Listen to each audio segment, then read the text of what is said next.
Everybody, welcome back to the show. For people who are listening on the podcast, this is the VPZD show. I'm ZDoggMD, Dr. Zubin to Maia. This is Dr. Vinay Prasad. It's good to be back. It's good to be in person. In you know? person. In person. And we are face to face. Face to face, maskless in Seattle, but we're in the Bay. And what's cool is, so people who watch, who listen only to the podcast, they can click a link in the description and it'll take them to the YouTube video. They want to see our smiling faces. You know what? They? We're so attractive too. That's the other thing. We were just, both you and me were just sharing stories about how we've lost like random weight just by not eating out. Well, yeah. It's kind of crazy. It's kind of crazy, but I don't know. Is it a good thing? Yeah. Feel better. I feel better. Yeah, I mean, it's better. feel It's better. an easier way to lose weight than getting a malignancy. Hey, listen. Hey, with the way inflation is, you got to eat at home. I mean, you can't afford to eat out anymore. It's really true. Yeah. But even eating at home, you like look at the bread prices. Remember when George H.W. Bush, during the campaign for re-election in 91 against Clinton, couldn't name like how much a loaf of bread costs? I remember. And what about Dr. Oz and his little vegetable plate? Oh, that was great. The crudité. The crudité. The crudité. Which we all have all the time, obviously. The crudité, obviously. My wife was making a crudité, and can you believe it was $20? And that's before the tequila. But it's funny, this inflation is linked to COVID-19, don't you think? Because and this is something that I think John Ioannidis kind of hinted at the original stat op-ed, which was that all these restrictions we're placing and the injection of capital into the market. So like the Biden stimulus was probably an overshoot, which is what Larry Summers and others say, that has led to inflation. People have hoarded their money. They've had an injection of capital. They've been all this, business bailout, buyback bullshit. And now there's a flood of capital and it's leading to runaway inflation. Absolutely. And the thing is, people think that just printing money is like, oh, that's just free money for me. Yeah. That's not how that works. That's what that Epi 101 was, just stay at home and we'll give you checks. And it's like, I think that's not Epi 101, that's Econ 101. And you blundered that and you one. failed it. You blundered it, yeah. Well, so it's funny. So like both you and I have done a couple talks recently, which is nice because the speaking thing, now people are willing to have conferences. It's good to be back there on stage, isn't it? It's amazing, actually. At first, I'll be honest, I had started having panic attacks because it's been so long. And you no longer wear pants. So and I don't wear pants. Yeah, so that's I mean, I'm not wearing them now. I won't wear them in the future. Yeah. It's just it's a hill I'm willing to die on. It's the Zoom legacy. It is. It's a legacy of being pantless while talking. In fact, I don't think I can talk with the constriction around my waist. My 32 waist or whatever it is. But so you're giving a talk. So you like it up there? So I gotta say, at first I was terrified because I'm also unable to be inauthentic in any way anymore. There's something has clicked in my head where it's like, life is short. You always want to be yourself. I just want to be myself. And after all this like meditation and all this bullshit, it's almost like stabbing myself to try to put on an act that isn't actually what I'm feeling in that moment. So I was like, oh, this is gonna be. But what I found was, wow, people are like desperate for the in-person juice, like the vibe of being together. They're seeing each other. So the one I did just the other day was right here in San Francisco. And it was a big multi-specialty medical group, 500 doctors. And it was last minute. They were like, could you come? And we're doing a thing that we have not seen each other face to face like this in 3 years without masks. We have not. And this is the first event. We just want to have fun and we want to do this thing, but we want to inspire people, so on. So I'm like, okay, great. So I came with no slides. I was just like, I'll just talk off the cuff. It'll be great.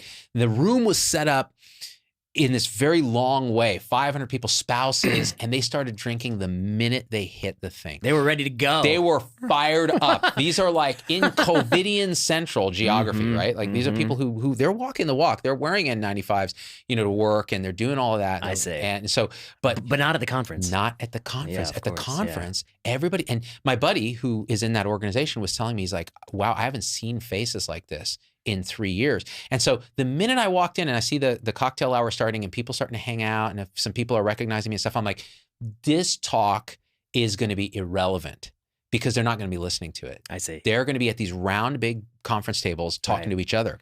So whatever I say, it doesn't even matter. So my stage fright went away. Okay. And I went up and I just made a bunch of jokes. And the people within the range of my voice that could see me directly, where there was social capital in paying attention, they were paying attention and laughing. Everybody anywhere down the line in this long rectangular room, they were just talking to each other and yucking it up. It was so loud I couldn't hear myself on stage. Even when you were talking? Even when I was talking. And I thought, I would have thought, maybe it's me. No. The leaders of the org who were speaking before and after, you couldn't even hear them. I see. These people were so excited to see each other. They were so excited. Yeah. Now, you would have caught me 5 years ago and I would have done a thing at an audience and that would have happened to me. I would have taken it deeply personally. Sure. I've been like, I'm an incompetent speaker. I can't command their attention and so on and so on. Here I was like, I even said it. I go, you guys, this is so awesome to see. Like, look at people who haven't seen each other without a mask, who are drinking, who are having fun, who are re-engaging as humans. Like, this is what's going to transform the organization. And they weren't pulling up the mask between sips. in the heart. It was like the Lothlorien of Elvendom, like, right? The Covidian Central, San Francisco. Yeah. It's like Las Vegas in the heart of the Vatican. That's right. Exactly right. That's what it was like. It was like debauchery, right in the middle of the temple. So interesting, you know? And I had a similar experience. I gave a lecture recently to a healthcare professional audience, and we were talking maybe 1,000 people in a room, and it was packed. But what was different was they weren't seated in a way they could talk to each other. They were seated all eyes on stage. And I could tell, obviously, I have a little bit of jokes, not, it wasn't a full comedy set. Because you actually have science involved. I tried to, but to me, the science was a dud. Ain't nobody want to learn about multiple hypothesis testing and analytic flexibility. Ain't nobody want to learn about that. What they wanted to see was I've collected some of my favorite COVID headlines, and that would crushed. It was crushing. So and good. You could just tell. Like, the focus was so there and people were looking to laugh. Not a mask in sight. Not a mask in sight. Dude, it's so beautiful. Yeah. And look, you and I are connoisseurs of speaking, right? We love communication. We take pride in the craft. We take pride in the craft. Like, we love getting in a flow state and so on. What was crazy about the event I did in San Francisco was flow state was not the issue there because you can't do it. It's too loud. What it was feeling the energy of a crowd that is so pumped to be there. So here's the punchline to this whole story. So I go down after. They all got COVID-19. They all got COVID. It was a super spreader event. Everybody died. Yeah, of course. Worse yet, they all got long COVID. Every last one of them. The brains just shrunk right up. Shrunk right up. It shrunk up. And many of them have had COVID 6-7 times. Of course. And that's when you get the maximum brain shrinkage. It's constant. It slowly shrinks everything. I hear that's what I keep reading articles saying that COVID does also. I will say, they don't list priapism as a complication of long COVID, but I suffer from it. I've never even had documented COVID, but I consider that a long COVID side effect.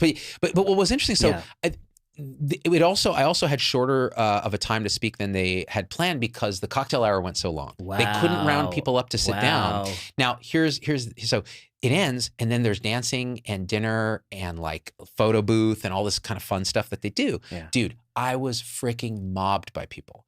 They weren't even listening to the talk, but they wanted to connect. They were taking selfies. They were like, oh, I love you in VP when you talk all that smack. Like, we can't say that stuff on, and they often say, I agree with you fully, but I'm very hesitant to say that. And dude, it was awesome. And it made me think you and I need to go on the road as a tag team, like off the top rope. Like I tag my boy VP. He makes some jokes, comes in with some science. I come out, do a little rap. It would be a great show. It would be great. If you're out there listening and you want to see this in a theater near you, you got to talk to our representation, which is us. Yeah, which is Z-Dog. Actually, email Z. yeah, exactly. No, but it did one in Nashville. It was the same thing. Dude, people are just so. I mean, you're absolutely right in so many fronts. And then one thing I also want to point out is for those people out there who say that there's no downside to masking. I'm sorry, you can see instantly. You learn more about what somebody feels and thinks, and it is a barrier to communication. If it weren't, people would have been doing it for all this time and they don't. Why is the face the most expressive organ, for a reason, to communicate lots of how you're feeling. And when you give a talk, I was about to say a swear word, but remember, we're trying we're trying our best. We're trying our best. But it was about Zoom, and so I think maybe it would have been warranted. Effing Zoom. Effing Zoom. And, with Zoom, you do not have the same feeling as when you give a talk in person. You are seeing the reactions of everyone. You know when you have them, you know when you lost them. I know, for instance, when I got into multiple hypothesis testing, I had lost him. Yeah. And I had him when I pulled it back to things that were more practical and concrete and less sort of theoretical. You feel it. You feel the flow of energy in that room. Now, here's an interesting thing I just realized. A good speaker feels it. A bad speaker will just plow doesn't even through. Care. They plow through their slides. They read the little thing at the bottom of the PowerPoint slide. Yep. While the audience contemplates suicide or worse. Or homicide. Or homicide, right. Or the twain. The twain. Because the dreaded murder-suicide. Murder-suicide, yeah. Which is the gold standard these days. So one thing I just realized, when you pointed out Zoom, I actually did a trial myself in this talk because here's how the room was set up. It was oblong like this. In the corners, they couldn't see me physically at all. Like it was like being in a different room. But they had monitors, small LCD monitors with low bandwidth and a poor quality feed. They had to watch me through the monitor, and you watch the gradient of attention. The circle around me where the Petri dish can feel the vibe They were all intent. And in fact, later they told me I couldn't understand why people were so loud. And I told them I could. As it fades out to the sides, they're watching a Zoom talk. They're watching a Zoom talk. They don't feel the energy. They can't hear my voice clearly. It's all re-amplified. And it's a totally different And they're wondering what they did wrong in life to end up in that seat. Why can't I be in the front row? Exactly. But let me tell you something. So after I did this, I came back to the mothership, and I was attending some lectures around campus. And I'm in a big auditorium, and there may be 30 people in an auditorium that could easily seat 200, and it's 90% and 95. And there's levels of it. There's the person who wears the KF94 over the ears, ears, yep. And then every so often you catch him pulling it down to take a few breaths. I mean, I've seen people do this. Yeah, I've seen it. Older people particularly. Then there's the person who ain't screwing around. They're wearing an N95 fitted with the 2 latex bands over the head, and it's cutting into their cheeks. Yeah. And that's someone, I promise you, they ain't drinking anything to that talk. No. They are going thirsty if they have to. 100%. 100%. Then you've got people like me who's going to comply with the minimum compliance requirement. Right. Or actually, I don't even know if there was one, but I felt at some point I feel so pressured. I mean, again, like I don't want to be the only person. It's a cultural thing, yeah. I mean, I don't know. As much as we like to buck trends, at some point, Yeah, no, I'm with you. If everyone is going to wear a Patagonia fleece to work, I'm going to wear a Patagonia. I'm wearing one, and it's going to say Z-Dog MD on it. It's going to be the If bro. everyone's going to wear the Patagonia fleece, totally. Then but if everyone's going to wear a suit and tie in New York City, then you're going to wear. You're going to have to do it. So when in Rome, but right. Okay, but I was there, and that's also called reading the crowd. Reading the crowd. Yeah, I mean, you have to know where you are. That's right. We're social creatures. And let's say if you feel a tickle in your throat, you better put a lozenge in, because this is a crowd. They don't want to hear you. No, they don't want to hear you cough. They don't want to hear.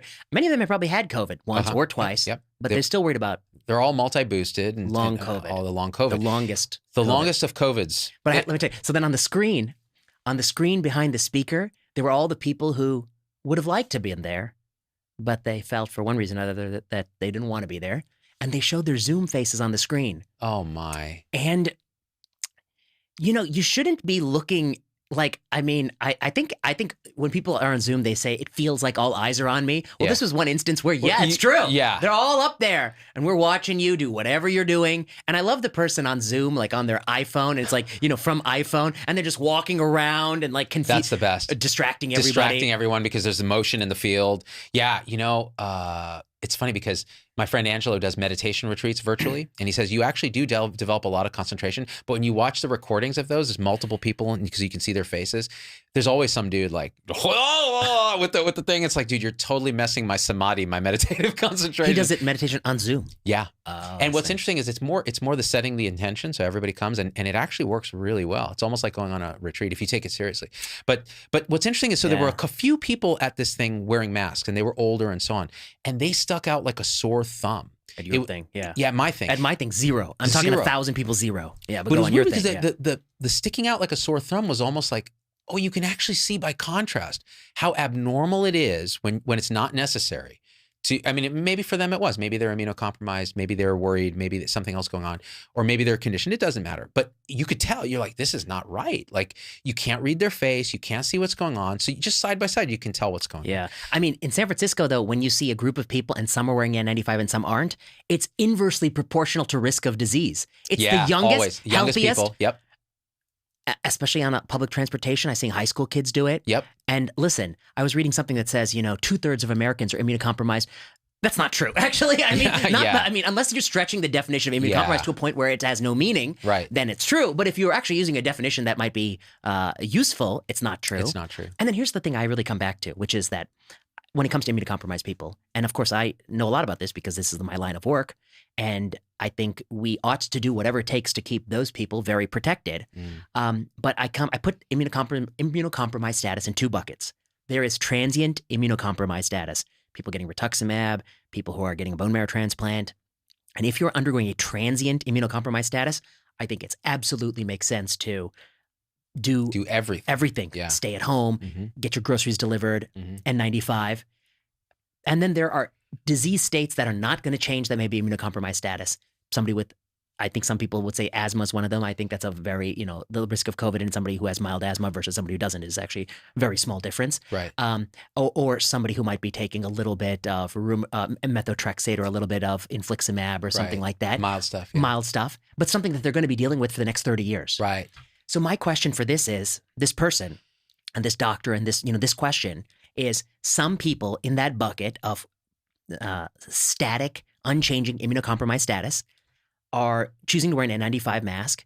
And my question is, when will you stop? Right. Because you're going to have to wear that for the rest of your life. Yeah, because the exposures are never going to end. And never going to end. You've normalized it as being a thing. But I'll say this. I think that the culture is already shifting. Like even in here, like, you notice when you go up and down the elevator in my thing now, when people get on, nobody's wearing masks. I know. And even in this group, like it may be like less than 2% nationally. And we have to think, we're stuck in San Francisco where we see a lot. Right. But nationally, some of these cities, they confiscate your mask at the gate to the airplane. They take it away from you. You're not allowed to bring it to Houston, Texas. Anywhere in Texas, right? No, Texas, you take your mask out of here. And are the outcomes that dramatically different? No, I mean, that's the thing. I mean, this is why when people in the throes of things were talking about Sweden, it was like, listen, you're basically checking who's at mile marker 1 first in the marathon. Yeah. It's a 24-mile thing, and it's still not done yet. Right. But by all accounts, Sweden is, in the middle of the pack, and you can try to cherry pick some comparison. But if what they did was so horrific, they would be standing out like a sore thumb. Yeah. They're nowhere near standing out like a sore thumb. They're in the pack. And so what they did didn't matter that much. That's right. Now, Biden misspoke about the pandemic is over. Is the pandemic over? Yeah. It's over. Look around. And then he added the caveat, which is that, of course, we're still having problems with COVID and we have to deal with it, but no one's wearing a mask. Your people look good. I think that was what he said. That was actually I mean, if you take it completely out of context of everything else this administration has kind of done around COVID, you go, that's correct. But maybe Biden himself is not the problem. It's the people he's chosen to empower for the jobs. I think you're right. The Walenskys, the Jaws, the Murthys, who are obviously completely. Prithvi's Vivek is my friend. Oh, one is your friend. Sorry. Yes. We'll talk about that. So I have to recuse myself from any discussion. discussions. We'll omit him, and then we'll add in the other players who are causing trouble. Fauci, who's not part of this administration, but who this administration continues to platform. Why are you platforming him?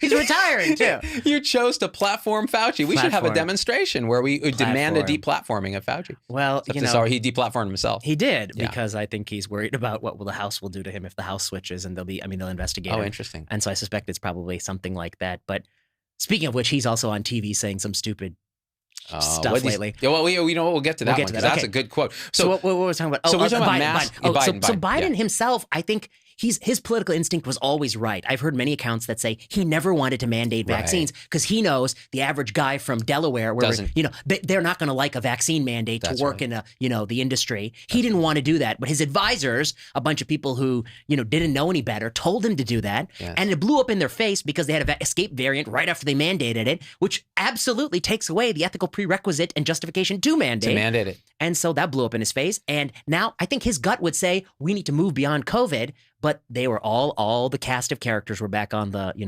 talk circuit. Saying, let us just the president, he just was saying in the moment, in the room, around the people he saw, it looked like COVID wasn't playing. Oh, shut up. That's not what he meant. He meant it's over. Forget about it. That's right. That's right. And what's interesting is like CDC just reported 2% of eligible adults have gotten the bivalent new booster. Oh, the booster it was so important to lower the regulatory bar. And if we had tested 15 mice, it would have been 7 mice too many. Right. And now nobody wants it. Nobody wants it. We're going to talk about that. Well, and also the same fact is true for vaccination under 6 years old. They pushed, 5 and under. Yeah. They pushed that. They lowered the bar. They gave so many chances to the companies. Nobody wants that either. I think it's like plateaued at less than 5% still. Not very high. And Paul. We'll talk about Paul Offit. Okay. Paul and I talked about this even off camera about vaccinating young kids. Mm-hmm. And his take is, and I think it's not an invalid take, but I don't know that it's, based on huge reams of data. But his take was that, listen, we haven't seen the kind of myocarditis and other things in the... That I think he's 100% right. Yeah. It doesn't have the safety signal. And that's right. And because he's seeing a population enriched in, he says, a good percentage, like even approaching majority of the kids that he sees that have hospitalized kids with COVID, or even not with MISC, do not have a lot of really recognizable comorbidities. Correct. And so his take was, look, if you can vaccinate that population and it's low risk and you save kids' lives, it's probably worth doing. He doesn't want to mandate it, but so I thought, okay, I get that perspective, but the public they're not feeling the need. They're not feeling the need, and I guess a lot of these kids have already been infected. I get Paul's perspective that if you look around Children's Hospital of Philadelphia and you see that the majority of kids hospitalized with COVID-19 have no antecedent risk factors. Right. it is a strong psychological argument that those are the kids you also need to vaccinate to prevent them from being in the hospital. Right. But I think the parents' side of it, or like the on the other side of it, they're seeing that the denominator, which is millions of kids, and then the risk of being hospitalized, which is maybe 1 in 10 to the power of 6 or 1 in the 100,000 kind of ballpark. They're seeing that risk being dropping with Omicron. They're seeing MISC decoupling from the infection with Omicron. Yeah. And then the other question I had for Paul, which I would, maybe someday you'll ask him, is that the data that the vaccine in that age group lowers the risk of hospitalization, the Singapore study I'm thinking about, is persuasive for kids who did not have COVID at baseline. Right. But is that true for American kids where we're talking about zero prevalence, perhaps 90+%? That's right, because Singapore was more like a COVID zero environment. It was. Yeah. And at the time of the study, they have ways they excluded kids who had known COVID. Right. So yeah, these are good questions. And in Singapore, you can't spit bubblegum on the sidewalk, or I think they may even they'll cane you. No, that was a thing that happened in the 80s or 90s. And if you get COVID, they'll cane you too. I don't know. Maybe they'll cane you twice. You'll get long caning. It is a long cane. It is a long cane. Whoosh. That's right. And the pain lasts for decades. And what was the name of that boy who spray painted the car? Michael? Yeah, Michael something, who got caned. And Bill Clinton had to beg to lower from 8 canes to 4 because apparently after 6 it's fatal. Oh, what? Yeah, there was something about caning, which is people were like, oh, it's just a whack on the butt. No, it isn't. No, they hit you hard. They hit you hard. And after 4, it rips flesh off. And 6, and then it has a fatality rate once you get to, I think you get infected, yeah. No. Even you die from the pain. Oh my gosh. I think you die from the pain of impact. I'm not an expert on. Kids now would die after 2. They're so fragile. I'm dying. They get a participation trophy even for after half a caning. The cane is just lifted. They're like, what? Oh man, die after 2. Well, we were going to talk about your masking piece, but let's go into Offit and then we'll talk about masking because now we talk about Paul. So Paul did that show with me, and then he did a Wall Street Journal op-ed talking about the bivalent booster. Mm-hmm. And what he did was he reviewed Moderna's recently released data. We're looking clinically at outcomes, infections and hospitalizations of the original monovalent booster versus the new bivalent booster, where you've split that booster into 2 half doses, 2 pediatric level doses. 2 soft canings. Caning light. Light cane. Caning light. Yeah. And what they found was actually the bivalent booster group did worse clinically. It looked like it underperformed. More infections, more hospitalizations. Now, of course, not the primary endpoint of the study, low sample size, the appropriate caveats. Many caveats, yeah. But Paul's point was that it was not blatantly obvious that it is a better choice. That's right. That's right. I mean, I don't know even where to start. There's so many things problematic with this booster idea. One is, and this is what Paul does a great job of separating. One is, what is the evidence? How many boosters do you need to avoid any symptomatic disease? Right. And the answer to that is infinite. Infinity, because it'll never happen. You need a booster IV booster drip. bolus. Yeah. And even then they're saying, they went from 6 months to 4 months to 2 months. And now they're like, if they've withdrawn the needle from the last booster, it's okay to slide one in. Slide another one in. Right. So so the booster, you'll never avoid that. And then what is the optimal number of boosters, shots, or total doses needed to minimize severe disease and hospitalization? And it's a very open question. We don't really know. And obviously it's probably different for a 95-year-old versus a 15-year-old.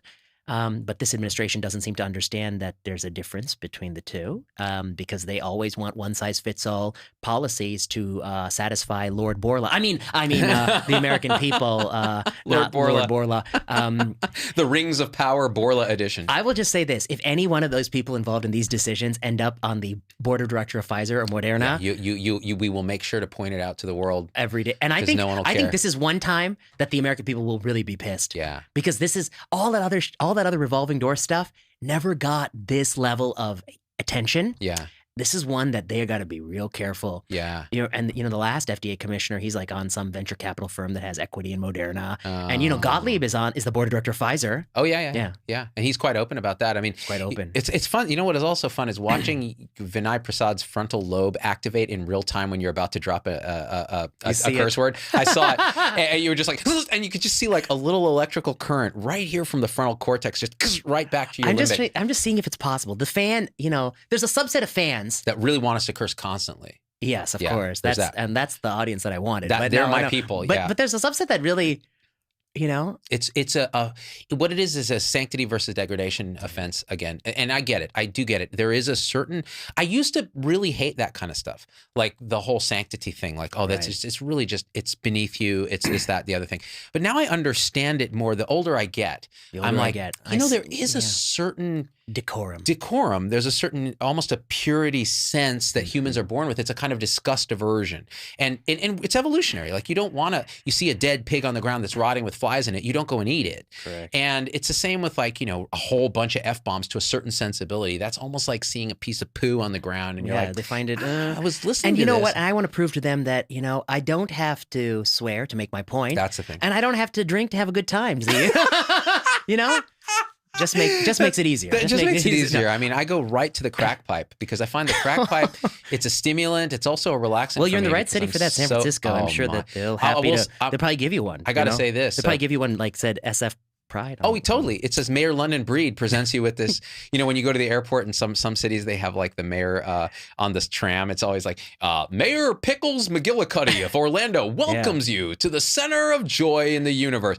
In San Francisco, it's like, yo, we got you a crack pipe, Bill. Almost said the B word. Almost see somebody. So I think that although I am, obviously a big proponent of harm reduction, yes, even in that space, yes, I think that San Francisco does have some policies they need to optimize. It's getting difficult. And I'll say this, when I rode in on the Uber to go do this talk, even my Uber driver, who was Russian, was like, this place disgusting. Because we were driving through, coming from the suburbs, he's like, it's gotten worse. When I was here, only 3 homeless people. Now 23 and all smoking crack at once. I'm getting contact high.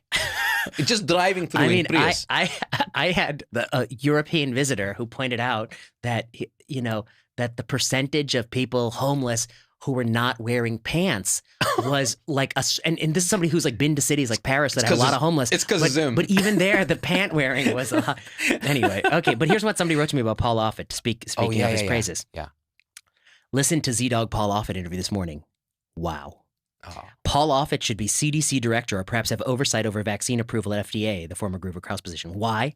Board-certified pediatric infectious disease specialist, physician scientist, has published numerous academic papers, sees patients clinically, understands the basic science of immunology, understands public health, impeccable reputation among vaccine advocates, made a vaccine himself, can interpret data well, ranging from basic science to epidemiologic data, outstanding communicator, understands knowns and unknowns, willing to admit what we don't know, willing to change his mind if presented with new data, understands discussions of risks and benefits, willing to engage with people who interpret data differently than him. You just went through the checklist of what we all ought to be looking for in every critical thinking public physician official, period. In everybody, honestly. Let me do some of the other administrators of the administration. Oh, please do. Ashish Jha, board certified pediatric infection. No, he's not. He's a Twitter pundit frequently seen on cable TV. I mean, that's how they found him. Physician scientist, I guess so. Has published numerous. Yes. Sees patients clinically. I don't know. I don't know. Maybe I think he used to have a half-day internal medicine clinic at the VA. Maybe I don't know. Understands basic science of immunology. No comment. Understands public health. No comment. Has an impeccable reputation among vaccine advocates. No, he has no reputation there. Made a vaccine himself. No. Can interpret data well. No comment. Outstanding communicator. Yes, I'll give him that. Yeah. Understands knowns and unknowns. No, he doesn't understand unknowns. Or he may and he doesn't communicate it. Yeah. Willing to admit what we don't know. Well, then you've already said that. And changes his mind if presented with new data. I mean, only if Albert presents it to him. If Borla tells him, maybe, but not if the rest of us tell him. Understands discussions of risks and benefits, willing to engage with people who interpret data differently. No, that's the biggest problem with the administration is that they only have like a group of, we have the COVID transition panel. That's right. You feel free to wear your N95 or KF94. It's only one type of mentality. Yeah. They don't exactly. Although, to their credit, I do know for a fact that they do talk to other people across the spectrum to kind of, it's probably one of these deals, like which way is the wind blowing in the public. But I'll give them the benefit of the doubt that they do try to do that. I think all the people involved are good people who have reputations and so on and are probably empathic and so on. But I think there is a corrupting influence of being in an org with a groupthink and you're contributing to it by not cracking out of that a bit and having a more diverse panel of thinkers. Different thoughts. I totally agree with you, but I also think there's like a bigger point here, which is that like in the academy, how many people do we even know in the academy who ever go against the grain in anything? You don't succeed in academy if you do that. No, and I mean, the whole profession selects people going to medicine to be obedient, you chasing your flies, like Lord of the Flies, you have to do that lab work. That was uncalled for and also absolutely true. Yeah. Where do I sign up? I remember going lab to lab trying to get a job. Wow. And having to make shit up about why I was interested in whatever their shit was. Yeah. And the answer was, I just need to check this box off to go to medical school. That was the answer. And you know what's funny is my professor who ended up saying yes was the teacher of our genetics class. And he knew right away. He's like, you just want to go to med school, don't you? Yeah. And I go, you're like, no, I don't. No, I'm really interested in genetics. And he goes, let me just pull up your final exam and see how you answered my very difficult genetics question. And what was interesting was I got lucky on that question and showed some random bit of brilliance when I was younger. So and he was like, oh, this is really good thinking. I like the way you did this. All right, you can try it. You're going to make fruit fly food. They're like, why do you want to do this? And you're like, ever since Gregor Mendel. Ever since Mendel planted that smooth pea and rough pea. Oh, man. I got all the peas. I got a Punnett square over my bed. And who's the other one? Thomas Hunt Morgan, the fruit fly guy? Right. Was that him? I forget his name. But yeah, dude, Punnett squares. The Punnett squares. And the F1 generation. And then you're like, but the thing about Drosophila that fascinates me is that so many things are X-linked. And you're like, you really threw off my Punnett square. Yeah. And I'm going to be honest with you. I'm really fascinated more with the mitochondrial genome. Mm-hmm. Is there anything involved with that? No. Oh, that's bullshit anyways. I view my life as in equilibrium, like the Hardy-Weinberg equilibrium. Like the Hardy-Weinberg equilibrium. Dude. You dropped the Hardy-Weinberg equilibrium. And I don't even know what that means anymore. Dude, it's some evolutionary thing, right? With like number of species, like number of individuals in a species, and they get into equilibrium over. I don't want to even dare offer an answer what it is, because that's how irrelevant it is to practicing medicine, because you very rarely need to know, unless perhaps you're a genetic counselor, geneticist. I think it has to do with allele frequency or something like that. Okay. You're going to look it up? You're right. Because now while you're talking about, oh, dude, my new AirPods just arrived. Well, I got exciting. a text. I'm so excited because it's got 50% more noise. Nobody gives a crap. If I ever see you wearing those, I'm going to smack them out of your ears. Punch me. I know how you feel about those. That's right. I forgot about that. I mean, CNN is basically a network show where they put AirPods in somebody and then film them on Skype. That's the whole network. It's true. We have a new expert here. With terrible eye contact, where they're staring at the screen. Okay, Hardy-Weinberg principle in population genetics is known as a Hardy-Weinberg equilibrium model theorem or law. States that an allele, God, you're so smart, Vinay, and genotype frequencies in a population will remain constant from generation to generation in the absence of other evolutionary influences. These include drift, mate choice, assortative mating, natural selection, of course, sexual selection, mutation, gene flow, meiotic drive. I don't know what that is. Well, let's not go there right now. Let's not go there then. Genetic hitchhiking. Of course. I don't know what that is. Population bottleneck, founder effect. Yes, okay. Yes. Inbreeding. I see. Uncle Dad. And outbreeding depression. Oh, fascinating. Yes. Okay. And this is just for people. Oh, yes, classic. I don't have the focus. Where's my set. TI-89? Where's my TI-89? I'll graph that for you right now. I still have a Commodore 64, so. The Hardy-Weinberg equilibrium to me is it's like the back of my hand, see? It's just like the Krebs cycle right over here. Right over here. Pyruvate dehydrogenase or whatever. I don't even know. Isocitrate dehydrogenase. And, wow. I was like, do you want how many ATPs or NADPH? Do you want a few ATP? I do.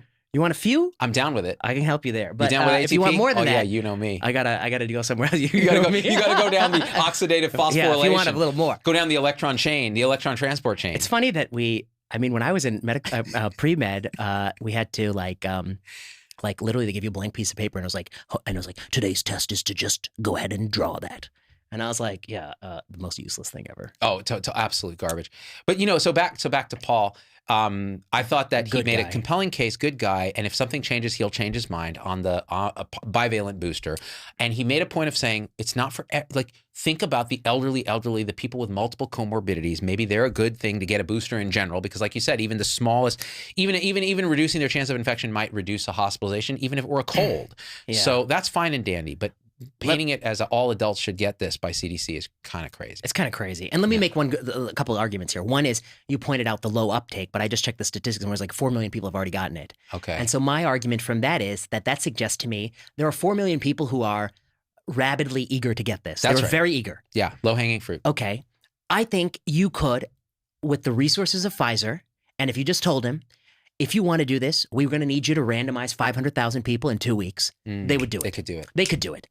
Albert Bourla would just say, look under his couch cushion, find 120 mil that happened to fall out of his pocket, and he could do it. Yep. And I would say that if you're really worried about the elderly, that trial is going to result really quickly because the endpoint is going to be accruing very quickly. Right. And it would be useful information. And then some people argue that, there's a big debate in biomedicine about like, are underpowered trials useful or bad? Sometimes they can be useful and informative. But the truth is, it's really important that somebody like Paul, as this person points out, impeccable credentials, says this because one, it gives a lot of freedom for lots of other people to talk about this issue openly. Right. Two, I think Paul Offit saying that really puts some of these universities in a bad place. Tufts University has already mandated it. You saw that? He said clearly, he's like, I wouldn't mandate that. That'd be crazy. It'd be unfair. They are crazy. Yeah. It's nuts. It's really concerning in a time of, great disagreement that a mid-level bureaucrat can make a decision at a mediocre institution. Sorry, no offense. No, I didn't mean that. You know what? It's funny because we were talking. I didn't mean that. We were talking about institutions. I gave a lecture there earlier. No. It's not a mediocre. The bureaucrat's mediocre. That's right. But you're great. That's right. You're at least the best program in one part of Boston. In one part of Boston. in the part of Boston that you're in. So, but it's funny because why would they do that? Is it because of science? No. Is it because of potentially the general political bent of those academies, and Tufts in particular in Boston is already a very liberal leaning place, that they're just part of this kind of tribal thing where some bureaucrats like, you know what, do it. Yeah, I mean, I think it's that it's a school in a blue of blue cities, and so blue and the Branch Covidian theories, they go hand in hand. Yeah. And I think probably many of the faculty who called for this were saying that if you don't do this, I'm not going to teach my class. I've seen many professors say, how dare you have me go in person and risk my life and teach this class. Well, meanwhile, 1997, a teacher who taught a winter semester was risking their life. And do you know what? People risk their lives all the time for noble causes. You go across the street. You go across the street. You risk your life even in the commute. But I'm sure maybe 10 years from now, we'll get to the point where if you tell somebody they have to show up to work in person, you're risking their life on the commute. I don't know where we're going with this. But I'm sure it was a bunch of professors who they tightened their N95 rubber straps. Yep. And they were right there in the provost office saying, you need to make this happen. And it doesn't take away anything from the experience. They're saying something. It doesn't take away anything from the experience, okay?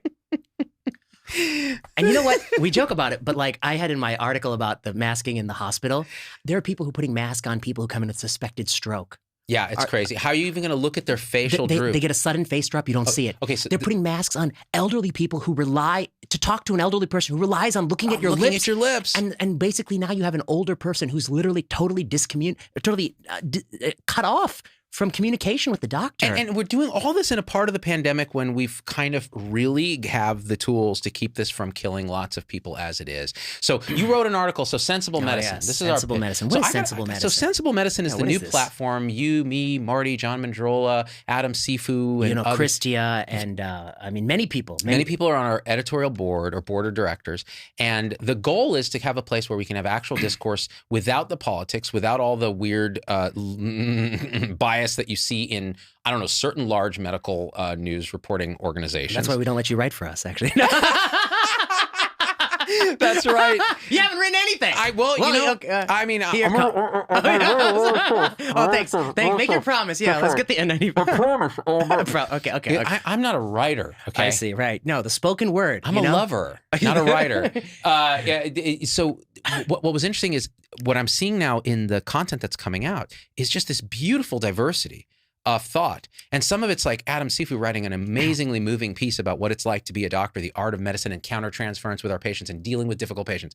And then John Mandrola wrote about hormone replacement therapy. He stepped in. Silly man. Women's Health Initiative trial. Is that it? WHI? WHI, yeah. No, so now this is where Sensible Medicine shines because he stepped right on the beehive. He made a bold claim. Yes. And his claim was basically that we adopted the widespread use of hormone replacement therapy for women, both perimenopausal women, typically in their like 50s or maybe a little earlier, maybe a little later, and postmenopausal women in their 60s, on the basis of observational data that suggested protective effects of estrogen and progesterone and that sort of data.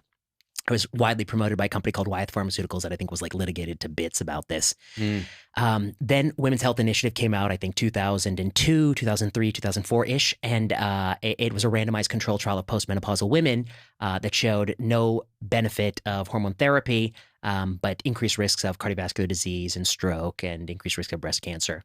And so it widely led to a 50% reduction in population use of this. Right. So it's an interesting kind of series of events.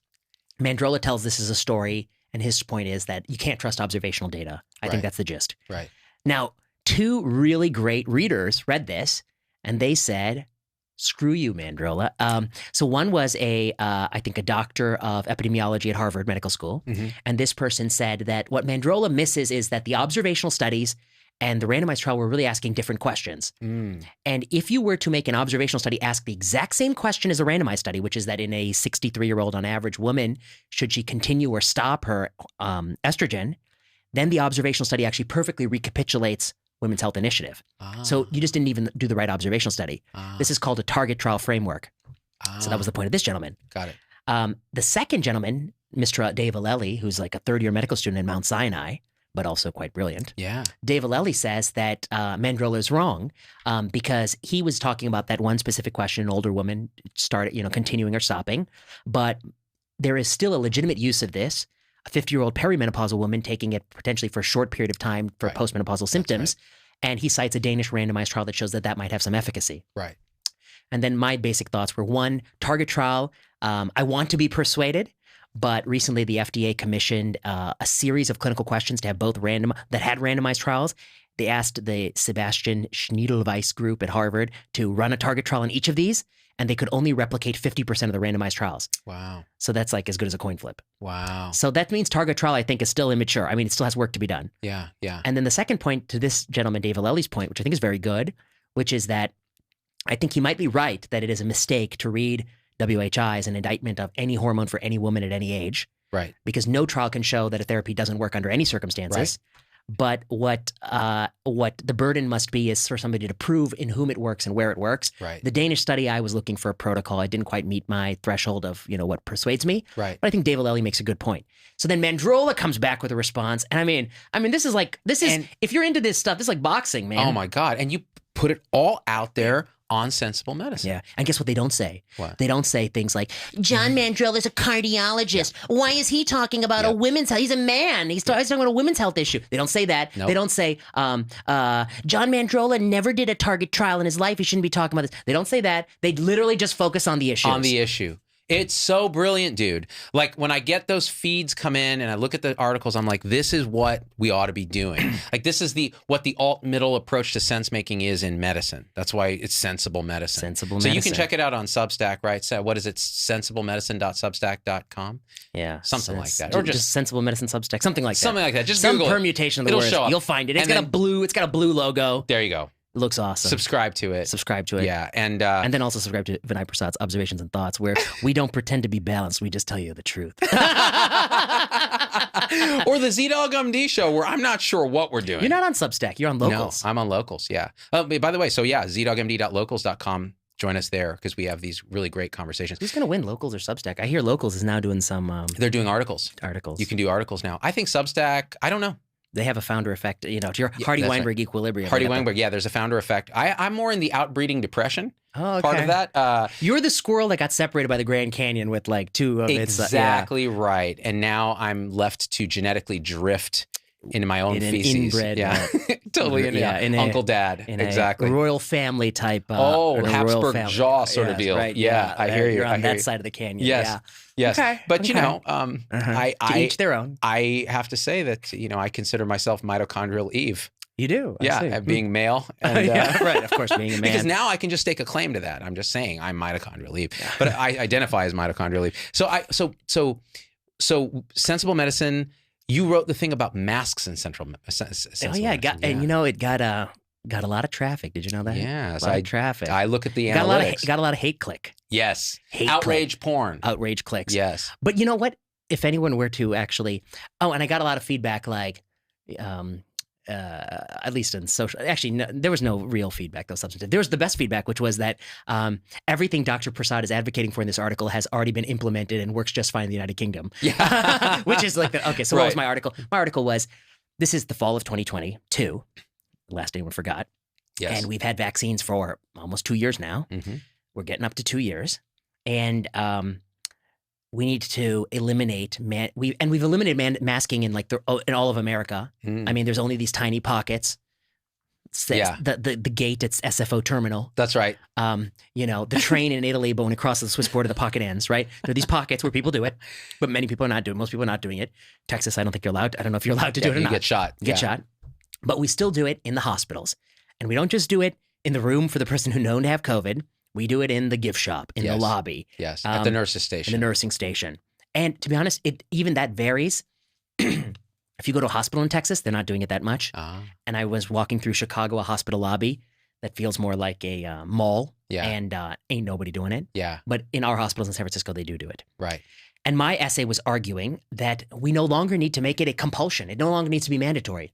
If you're a healthcare provider and you're going to go take care of patients with COVID-19 in their room, they active have COVID, and you did not recently have BA5, for instance, right? I'm sure you're going to make the right choice, right? Which is you're going to wear it. Why? Because the downside of wearing it for 15 minutes, and you're going to wear a fitted N95 mask. Yep. It has some negative on you. 15 minutes. And the probability you're going to avert COVID-19 infection is maybe a high single-digit or double-digit probability because they have a known infection. Right. You're going to do it there, but if you're going to see the next patient, an elderly woman who's COVID negative on entry, you've had 3 shots and you just had BA5 a month ago, hypothetically. Right. And she's hard of hearing and likes to see your face. Right. And she doesn't ask you to do it. And she's stated her preferences to the nurse. Maybe we can let the patient state their preferences. Yeah. And then, why do you have to do it? And you don't want to do it. And she doesn't want you to do it.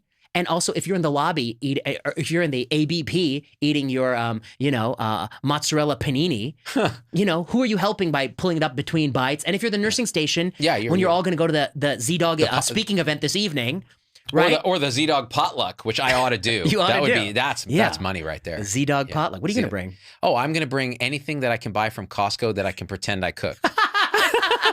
Like those little shrimp. Be like, oh, look what I made, guys. Dude, people these days are they all know. Costco! Know it. They know it because they all recognize it because they all go there. And even if you have garments from Costco, they spot that a mile away. Costco! Kirkland socks? Yeah, you got it. I'm a picky on my... I only use Darn Tough socks, Vermont.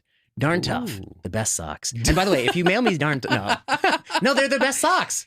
Darn Tough. Darn Tough. They're wool socks. They have a lifetime guarantee. Oh, wow. I swear to God, Z, I never make product placements on this show. Yes. You buy these socks. Yeah. You're not satisfied. I'll give you your money back.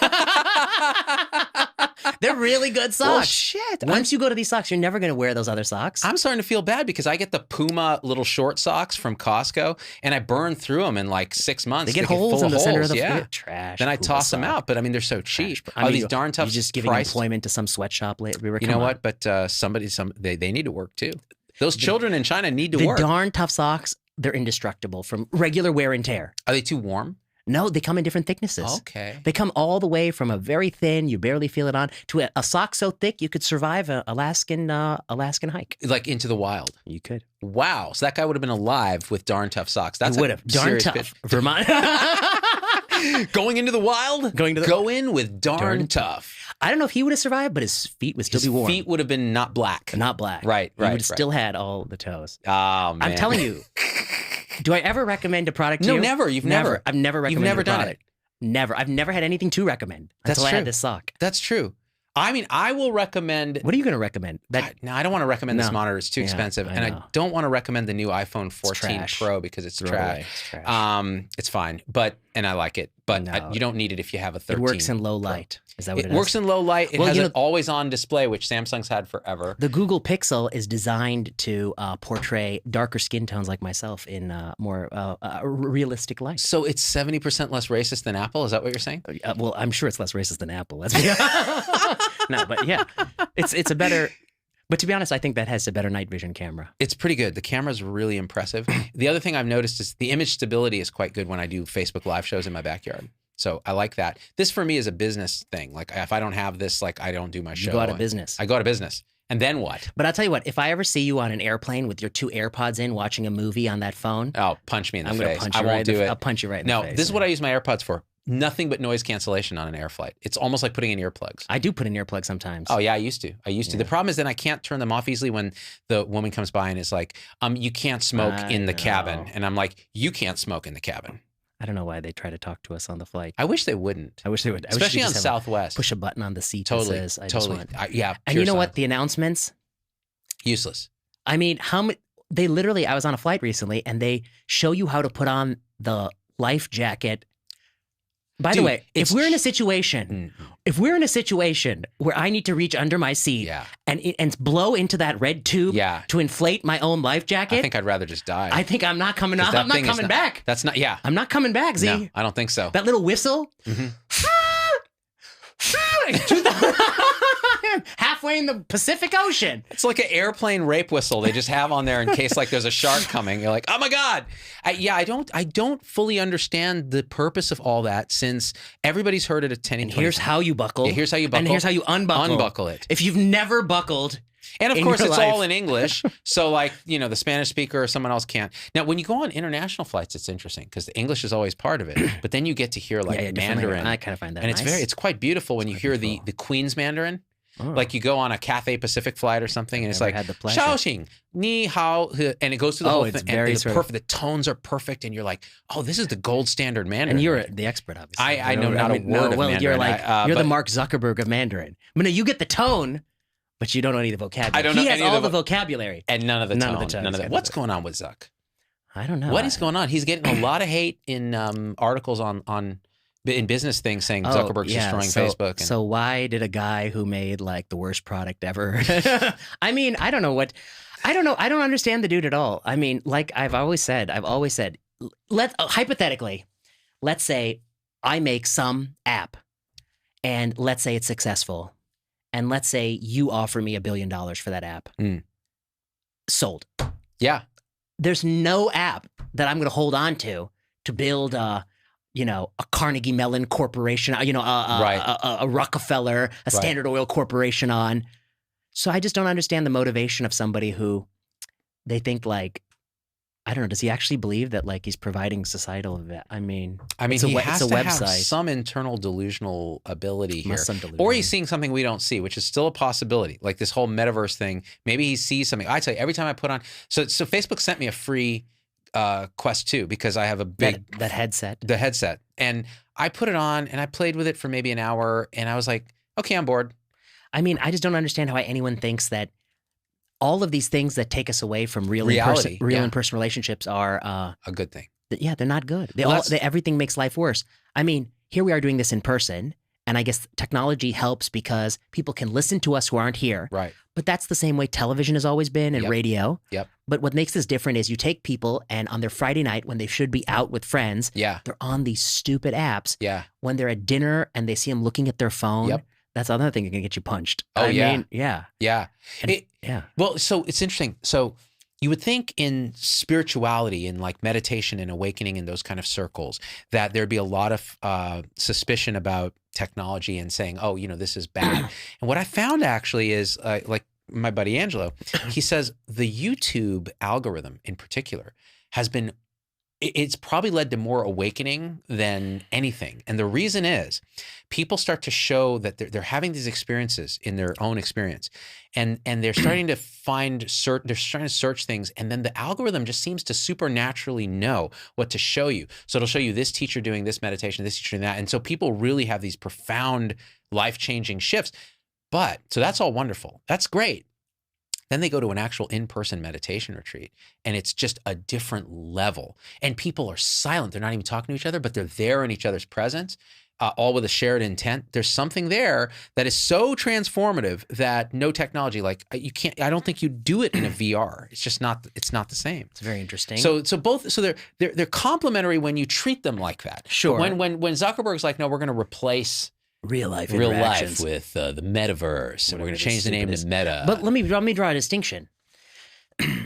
Podcast, YouTube, your mostly outgoing video on Facebook. Yeah, that's one type of technological use. Right. But the ones that I view as very caustic are the ones where every single person on the platform feels the need to enter repeated games of interaction. Oh. Like Twitter. Yeah, Twitter. Like Instagram, yeah. where it's not just like, I mean, I do think some people use it like the way they use YouTube. They just look at like the people they want to, and inbound. And you can always find a few that you want to take a look at, but, inbound only. But Twitter is one. And then the whole like arguing with your uncle on Facebook. Right. Yeah. See, that's why Facebook is poisonous. I mean, it's that repeated, it's just letting everybody have, just talk and openly and the feeling that you're talking and being humiliated in front of other people drive these people mad. It's a bad hijack of our more primitive angels. That's what it is. And YouTube does that much less. And Facebook at its best, when I've seen Facebook work, like you curate a tribe of people and they're there for a reason and they have certain rules and understanding, then it's like, oh, they're actually contributing and we're actually going somewhere. Like my supporter group there is great, but the wide open page, the kind of stuff that goes down and people attacking each other, then I'll get emails, your fans are attacking me. And it's like, you think I can control that? All I can do is set a tone, but Facebook is what sets the tone. Your fans, like, right, you mean like a crazy person who happened to drop by and see something, get angry because Facebook rewards the anger with more juice and more likes and more. Well, let me tell you something related to this. Recently I was talking to a colleague and this colleague was like, look, I agree with you, everything that you say about like the need for randomized trials and masks, and we shouldn't keep having these mandates in the absence of robust data. You're always right about that. And then he's like, and it's consistent with your prior view, which is that you like to have randomized trials before you do things.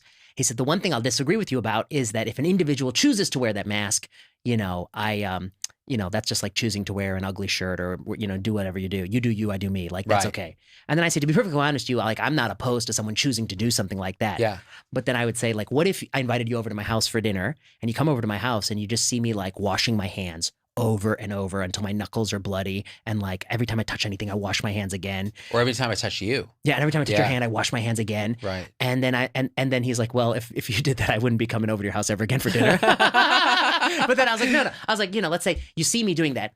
Of course I'm entitled to do that. You're not going to say there should be a law that prevents me from doing that. Of course not. Right. And I'm not saying that either. But as a friend, as somebody who like cares about me, you might say something like, dude, easy. I mean, like, yeah, are you okay? Are you okay? Yeah. Like you appear to be having, and then, so who decides where it's germophobia irrational versus reason? Like if I wash my hands once when I'm cooking chicken, if I didn't, you'd be sick. I'd be nervous. I'd be nervous too. Yeah. Okay. So there's something like that. And what I want to say is that when I see a healthy 20-year-old person or 12-year-old person, I'm not saying that they oughtn't wear the mask, like there should be a law that prohibits them. I don't think so. I'm saying it as somebody with compassion for them, which is like for their own sake, like you need to chillax a little bit. Right. And I do think that if it weren't for these platforms that allow people to waste their lives in the digital space, that people wouldn't be doing it as much because they'd have to go out. I agree. I think that's well put. It's almost like the whole cursing thing. Yeah. Like, am I going to come in your house and start cursing? Yeah, I'm totally able to do that. I can do that. That's why I'll invite you over. That's later. right. I mean, that's why we're going to do it. For you, or if I didn't curse, maybe you're mad. But the truth is, there's a certain, you worry about the person a little bit. Like you go, I wonder about their mental status. Like, are they having an anxiety sort of bout? Are they depressed? Like if you came in and you were just like, man, nothing's really going right, I'd worry about you. Or if I came in, it's the same, it's the same thing. Like, you okay, dude? It's like, are you okay? Yeah. Especially if you're 20. And so you start to get a little concerned. Now there was something I was going to say and it escaped me. I mean, Ryan, didn't you previously talked about your daughter's class, how like that they're young and healthy and they do it because it's the culture of the Bay Area. It's the culture of the Bay. And that just makes me worry about the culture of anxiety that we're creating. It's this kind of social contagion. Oh, that's what I was going to say. Yeah. It goes back to this whole, kind of why are we so tribalized and weird nowadays? And there are these series of quick crises. And the one is the meaning crisis. We no longer have a central mythology. Like we don't have Christianity or Islam or whatever, or even whatever. Like I actually think we should have the hero's journey as our central mythology. Like everybody, all of us are on a hero's journey, trying to grow and awaken and all of this and help each other. So we don't have meaning, so we have a meaning crisis. So we find it in these little groups. And some of the meaning may be this religiosity around COVID. Like, oh, I feel connected. Then we don't have reality anymore because who are we even going to believe? Are we going to believe VP who says we need a randomized trial? Or are we going to believe, whoever on Albert Bourla who says that 9 mice is one too many? That's Why would you need another mouse? I don't know why I gave him an accent. He's like, no, he does have an accent, doesn't he? Does he? Yeah, he has some never accent. Heard him He's like, we can't squander the mice. Have you ever sacrificed a mouse? It's very painful, quite traumatic. A lot of anguish. So instead, we will sacrifice science on the altar of the mouse, the murine altar. The murine altar. So that's the reality crisis. Because our media is so fractured, you go spend time in digital spaces, you're just going to get the echo that you want. Here's how I would fix the American crisis, okay? And this is going to be unpopular, but I think it, and I'm not settled on this. I'm willing to tweak it. I'm willing to experiment. This has to do with genocide in some way, doesn't it? We're going to blow the whole country up. I think that everyone, when they graduate high school or at the age of 18 to 19, there should be a 1 year like American service. Oh, yeah. Okay. And here's what it should be. It's got to be like several options. You teach grade school in America, teach for America, or you do forestry work for a year, or you do military work for a year. You do something in service of this country. And here's the kicker.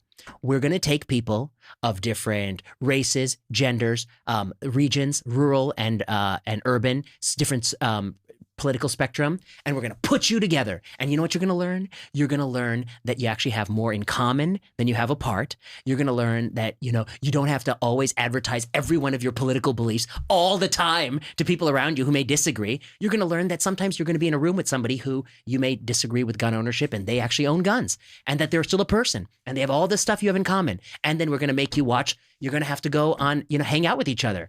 And I think it would do a lot for people to realize that we actually have a lot in common. Dude, that's actually freaking brilliant. I love that because it solves the third crisis, which is the belonging crisis. The belonging crisis. We don't know with the dissolution of community and so on. Remember, doctors had this sense of belonging in Health 1.0 because we were the pillar of the community. Everyone knew us. We were trading chickens for services and so on. And now we're kind of institutionalized and commodified in an assembly line, and that sense of belonging goes away. So what do? We find our own little mini tribes and we feel like we belong. So what happened if you create the Teach for America tribe or whatever, and that's the belonging? And you got to belong with someone who has different political beliefs. And like you said, they're not just spouting them all the time because it's probably counterproductive. And then you start to question all your beliefs and go, really, it's all kind of built on a little shifting sand in the end. So kind of hold them, feel strongly about them, but hold them loosely, especially when things change. I love that, man. I think that's great. Yeah. And it breaks through the addiction crisis too, which is the other crisis, which is that social media addiction, because people are in person. Maybe take their phones away. Oh, that would be great. You do that. Wouldn't that be interesting? You should have to take their phones away. Yeah, for like a month. No, the whole year. Oh, that'd be amazing. Screw their phones. How would they communicate? Just through email, maybe. Yeah. And just give them a device that just does email. Or a flip phone. Or a flip phone. Boom, gotcha. Oh, that's nice. So emergencies, talking to mom, all that. Did you watch that Aziz Ansari on Netflix? No. Sounds good already. He has this whole bit where he talks about the addiction and stuff, and he's like, how did you overcome the addiction? He's like, who's here with me on Team Flip? And he pulls out his phone, and then this last joke is something I'm gonna butcher it, but it's something like, he's like, and that's why when I got here today, I stood out there at the back door, and I let him know I was here.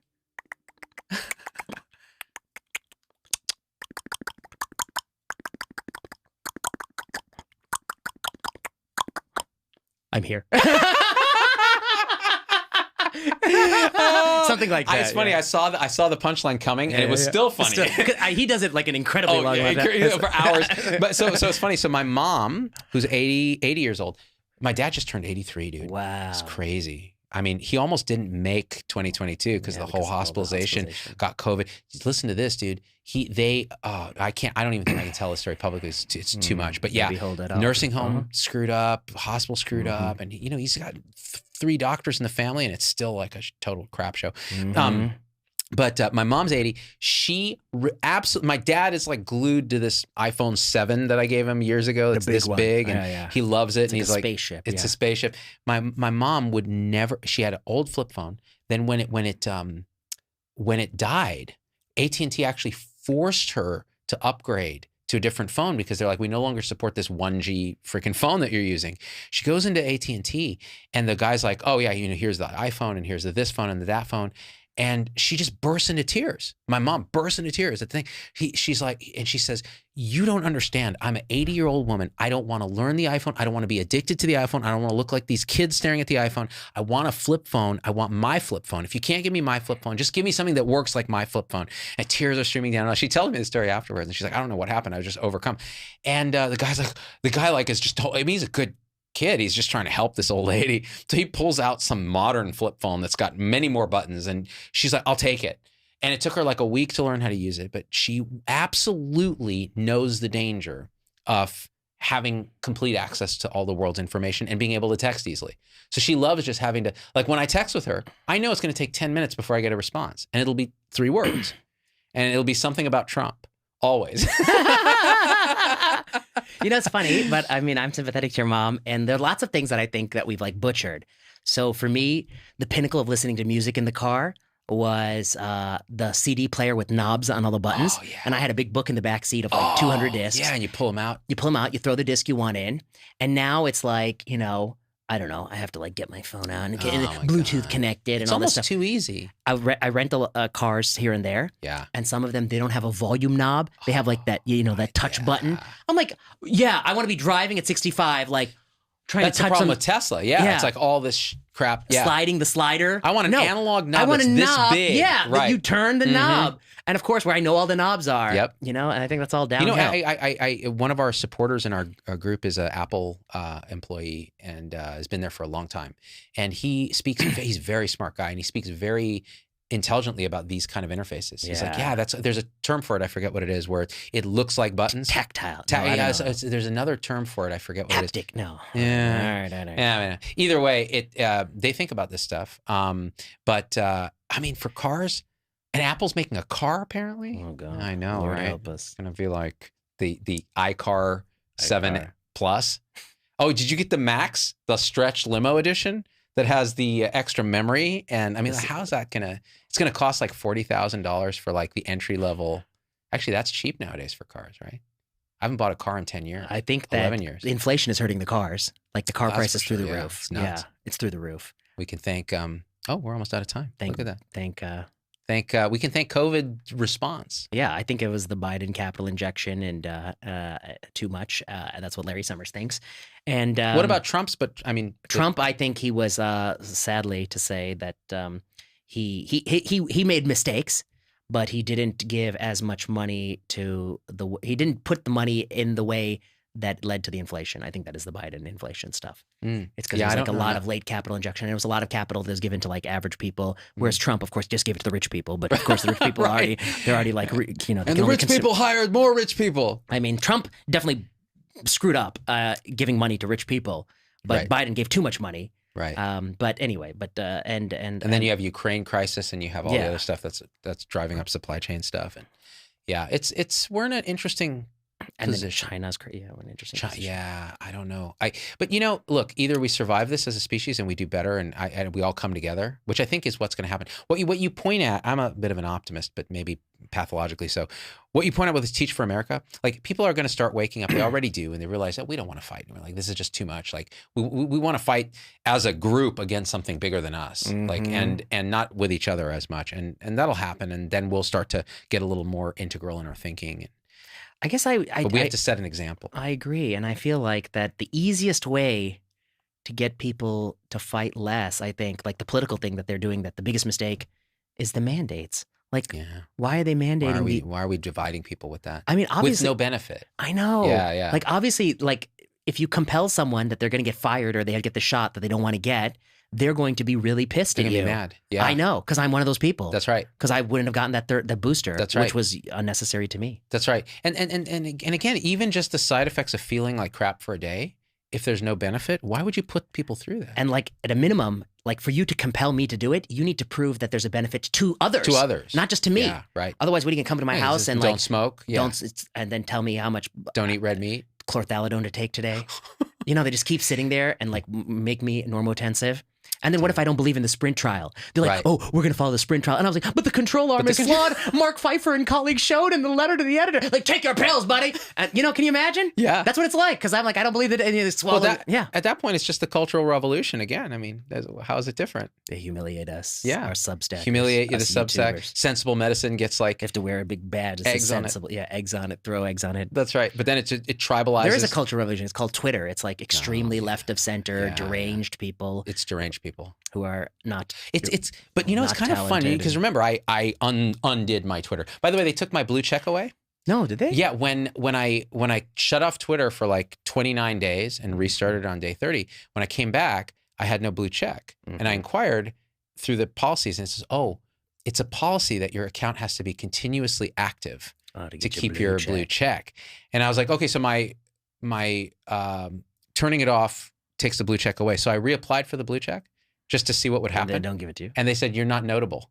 Oh, good. Yeah. I was like, this happened so I was notable before, but now I'm not. I think this is the story that happened to Cornel West. He was a tenured Harvard professor. He left to go elsewhere and he came back and they wouldn't give him tenure again. Yeah. But he'd already had the tenure. Yeah. And so then he got pissed. What? Yeah. But you know, it's funny though, because I didn't see you make a stink about it, but I see every day on Twitter, so-and-so doesn't have a blue check. Yeah, I see that all the time. You're like, oh, shut up. I'm like, shut up. So the point of that was, so I go back on Twitter occasionally to kind of just see what's going on, mostly to watch your tweets because they're so awesome and entertaining. And I love watching the response. And so many people that I've muted, it like whenever you make a tweet, my whole feed lights up with you've chosen not to listen to this person. And I'm like, boy, I've muted a lot of people who really hate VP, but there's a reason for that because they behave like you're describing, like tribal kind of lunatics.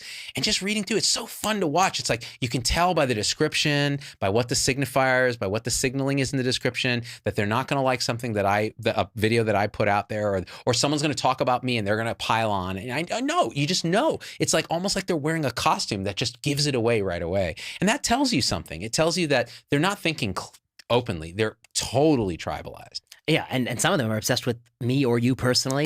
Yeah. I mean, half their feed is us. Totally. It's kind of funny to see. It's kind of funny. And, you know, to be honest...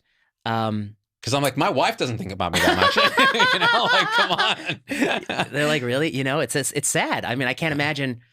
I don't think about anyone that much. Yeah, I don't. But I mean, I think that's what Trump does to a lot of people, though. Like people, their whole lives become. Yeah, I mean, there's to some degree they're so obsessed with him. I've heard people that I really admire, that are friends of mine, that are really, you know, and they say I just get violently angry when I think about Trump. I want to like, I hope something bad happens to him, like this kind of thing. And you're like, wow, man, you really let them get under your skin. He gets under your skin. Yeah. I mean, I think if like there are many of his policies I disagreed with. Sure. Many of his policies. And some of those I think are really egregious, particularly what they did to the migrant kids and the families. Right. Terrible. And I think maybe borderline human rights violation kind of stuff. And there are many of his policies I disagree with because I think they're bad direction.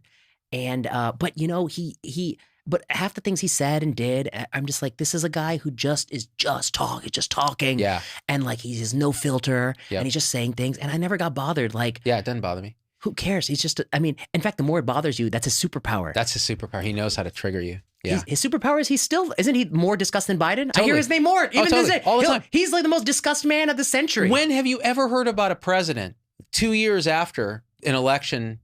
Did you hear about George H.W. Bush talking around all the time, like during Clinton? And then he was like, I don't know, they're covering that, like, he's like, the FBI agents, those files were neatly in boxes and they strew them about to take their photos. Yeah. And then people are like, you know, and then there's all this discussion about whether or not they staged the photo. And I'm like, Jesus, he's got you wrapped around his finger. Yeah. You're talking about him all the time. And you're talking about it.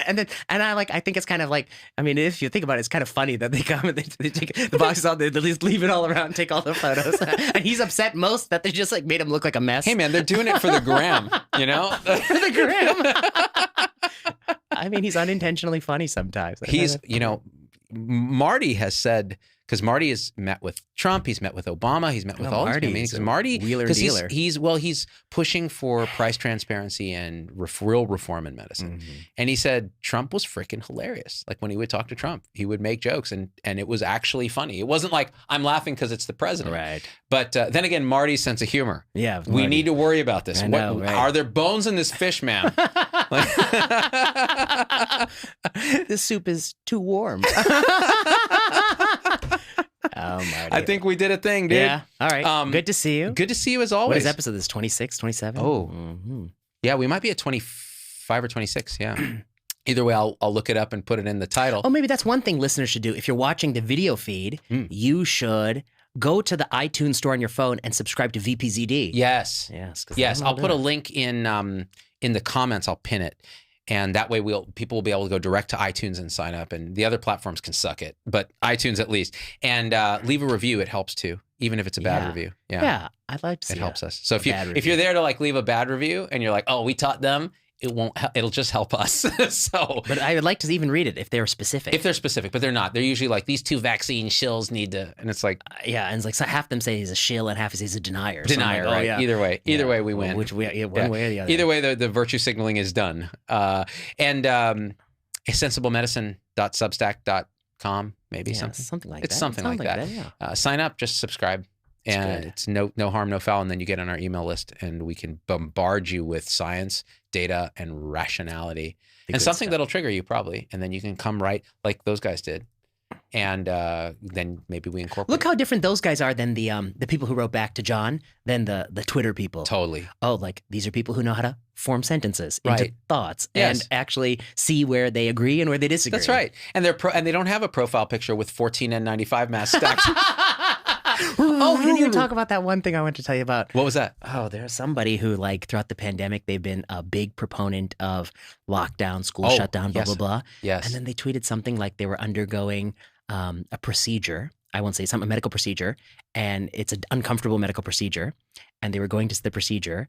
And then the doctor was like, if you lower your N95 for a minute, we can put the nasal cannula so we can give you the sedation. And this person was like, if I have to lower my N95, I'd rather do this unsedate. Oh my gosh. And then people were like, yeah, because it breaks the seal. I was like, dude, they're putting a nasal cannula. It's positive pressure. It'll blow out the air.